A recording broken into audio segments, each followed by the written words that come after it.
guys, and welcome back to my channel. My name's Natalia, and in today's Marketing Monday video, I've decided to do something a little bit different, something that I haven't done yet. So I'm talking about Zoom interviews.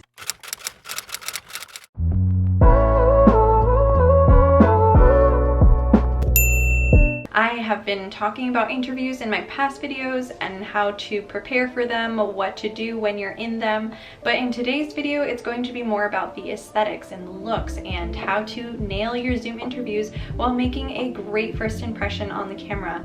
I know that it can be very difficult sometimes to get the right lighting and everything, so luckily for you guys, I have partnered with a company named LoomCube, and they offer awesome lighting kits in order for your Zoom call to look even better and just for you to appear even more glowy and confident on the screen. So I'll get to that in a little bit, but first off, I wanted to say, if you have not subscribed to my channel yet and you like marketing videos, you like marketing tips or lifestyle vlogs, I also do some of those as well. So if you guys like that sort of stuff, don't forget to hit subscribe down below and leave a comment or question. If there's anything that's ever on your mind and you're wondering, I love to answer your guys' questions. So definitely drop a comment down below and I will definitely answer you. So I wanted to start off this video by just sort of giving my experience on Zoom calls and just what a difference lighting can make, guys. Every single Monday, I'm on a Zoom call with my work, and we are usually all on computers, obviously. We're usually all in the office when we do the Zoom calls, but you know, social distancing has caused us to just do the Zoom calls instead of in-person meetings.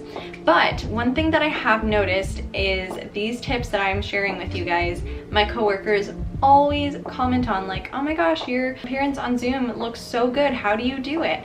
And it got me thinking, you know, this is just for a regular meeting, but imagine the impression that you can make when your lighting and the positioning of your camera is all done when you're on an actual interview. Since we don't get that ability nowadays to really make that great first impression in person, it's really, really important that you make the best first impression on Zoom. And I know sometimes it can be really difficult, but it just also shows the employer that you're really willing to put in that extra effort, which will then correspond to your actual work ethic. So I just thought it was something fun, something important, and I know that's something that I'd be super interested in if I'm looking for a job and I have to do a Zoom interview.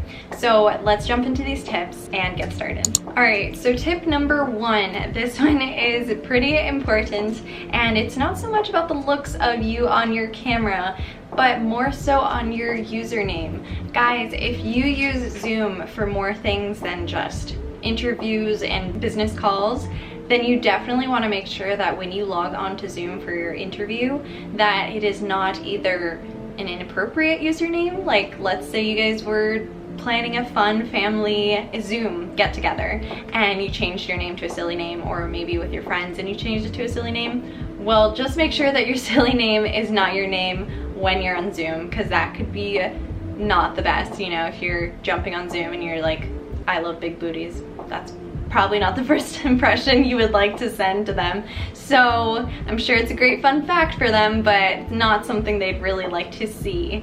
And I'm sure you'd be pretty embarrassed. So one, make sure your username is not something inappropriate, and two, just make sure that it is clear that your name is stated on there, your full name, or you know, just your first name, but make sure that username is accurate and that it is not inappropriate. All right, so the second tip is make sure you are somewhere where you are either secluded or mostly alone and you know you're not going to be interrupted.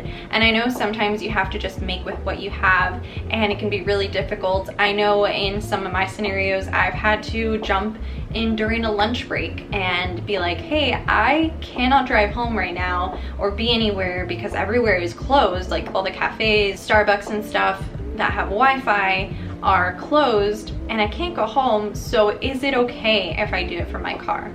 Most of the time they're yes, like that's okay, we don't mind. But you know, it's not the greatest first impression to be doing it from your car, but like I said, sometimes you're just in a tough situation and you just have to.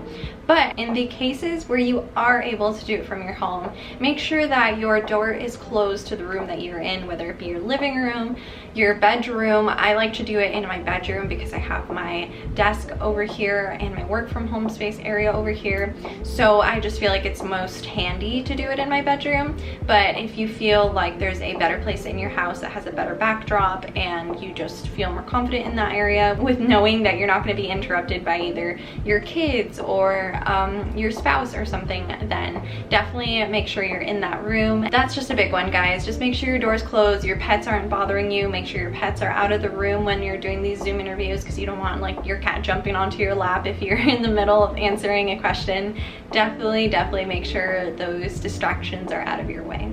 Okay, so for tip number 3, I am going back to now the aesthetics and the way you're going to be looking on your Zoom call. And the biggest thing for me is lighting. I know sometimes you may be interviewing for different time zones, you know, someone that you're being interviewed by may live in a completely different time zone, and by the time you're able to jump on the Zoom call, all you have is your yellow light that's on the ceiling, and you're getting this terrible cast of shadows on your face, and it's just not a flattering look. And a lot of us, you know, don't have access to fancy ring lights and stuff like that, and luckily I have been able to in the past, but even then I do feel like it's just a very harsh bright light, and I don't know, I feel a little self-conscious using a ring light sometimes during Zoom calls because it's like, oh, she made the effort to put a ring light in. It seems very weird sometimes, like having to set up my ring light before a Zoom call. So a product that I've recently been using during Zoom calls that actually has made the world of a difference are these Lume Cube lights. I'm actually using one of them right now as I'm filming, and it just fills in the spots that get that casting shadows and those dark areas. Right now I'm using this one, and you're gonna be able to tell the difference as soon as I take it away, so be warned. So yeah, this is with no light. I mean, the light just adjusted for my camera, so it's evening out now, but this is what the light looks like. So this light that I'm using right here is the broadcasting lighting kit, and I have found it so useful. It comes with a tripod that you can either lay flat on the table like that, or you could bring it up just like that. And it has, what's even better than a ring light in my opinion, is this light panel, LED light panel. So what's so nice about this is that it has like a silicone wrap around it so that the light doesn't just directly hit your face. It's getting sort of diffused with this, and it doesn't leave any of those circle ring lights in your eye that you can tell people are using ring lights, which is also really nice. And something else that I absolutely love about this is that you can adjust how bright you want it. If I want to brighten it even more, look at how bright that just got. And then if I want to bring it down, you know, I don't need that much light, there you go, that's how bright it's going to be. And something else that I really like is that you can adjust the temperature of the light. So if you feel that you want a warmer light, you can adjust it to a warmer tone, and if you feel like you want a cooler light, you can adjust it to a cooler tone. So it's completely adjustable, and it also comes with a suction cup base, which is really nice in case you want to stick it on something that's able to suction cup to it, and it's very sturdy. And second, if you are like, okay, I'm not a content creator, I don't need something big and fancy like that, they also sell these really great video conference lighting kits, which is very similar to what I showed you guys just now. It has the LED light panel. Instead of it having a tripod, it is directly connected to the suction cup. So the thing for this one is you can just put it on the back of your laptop. So it's not going to bring a lot of attention to you, you know, if you're somewhere in public and you feel like you need a little extra light, but you feel self-conscious bringing out a tripod with an LED light on it, then you can just have this sitting on your laptop ready to go, and all you have to do is turn it on. That's something that I feel like has made a world of a difference when I used it during the Zoom call that I had when I was working from home.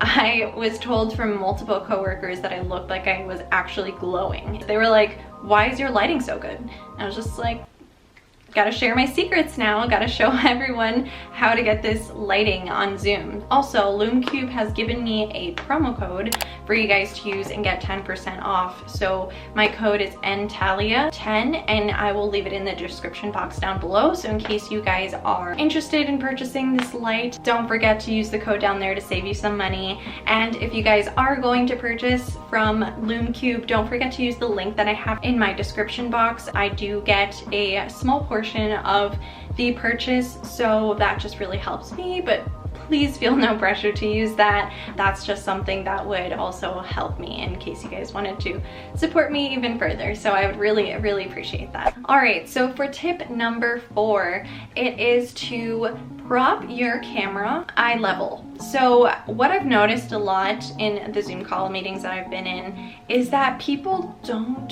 think of doing that. They usually have their webcam up here and you're getting this really weird angle of their like forehead and eyes, and it's still casting that weird shadow. Or people will have their camera from like their chin and it's just not a flattering angle.